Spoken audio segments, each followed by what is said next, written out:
हर घर में एक आईना होता है जो हमारी शक्ल दिखाता है, पर कुछ आईने ऐसे भी होते हैं जो सिर्फ चेहरा नहीं, आत्मा की गहराई भी दिखाते हैं।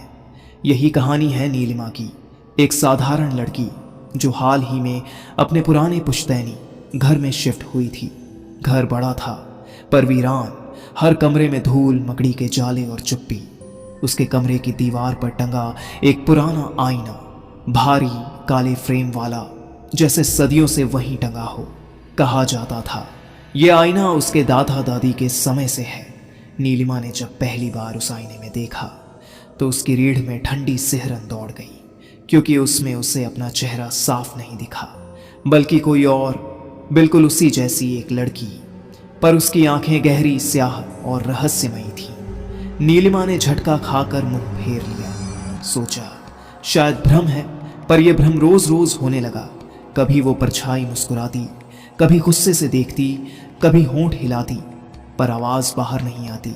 धीरे धीरे नीलिमा को एहसास होने लगा कि वो परछाई सिर्फ उसकी नकल नहीं कर रही, बल्कि उससे आगे बढ़ रही है। मतलब अगर नीलिमा हाथ उठाती तो परछाई पहले ही हाथ उठा देती, जैसे उसे पहले से पता हो कि नीलिमा क्या करने वाली है। नीलिमा को रात में अजीब आवाजें सुनाई देने लगी, आईने से खुरचने की, जैसे कोई अंदर से बाहर निकलना चाहता हो। कभी धीमी धीमी थक थक, कभी कोई सांसें लेता हुआ। एक रात नीलिमा ने साहस करके आईने को ढक दिया। सोचा अगर दिखेगा ही नहीं तो डर भी नहीं लगेगा। पर रात के अंधेरे में चादर अपने आप खिसकने लगी।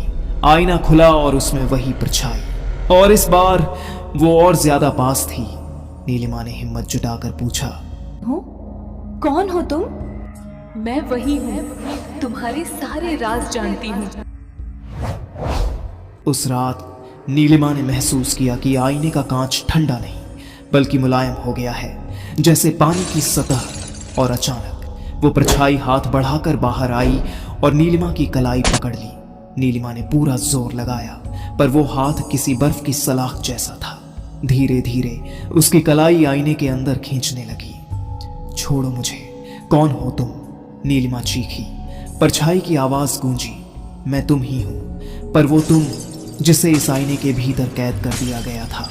अब मेरी बारी है बाहर आने की, और तुम्हारी बारी मेरी जगह लेने की। कमरे की दीवारें कांपने लगीं, पंखा अपने आप तेज घूमने लगा और आईना लाल रोशनी से चमकने लगा। नीलिमा का चेहरा कांच में धुंधला पड़ने लगा। उसकी आखिरी चीख कमरे में गूंज कर थम गई। अब आईना शांत था, सिर्फ उसमें एक लड़की मुस्कुरा रही थी, नीलिमा जैसी ही, पर उसकी आंखों में एक अजीब चमक थी। नीलिमा कहाँ गई किसी को नहीं पता।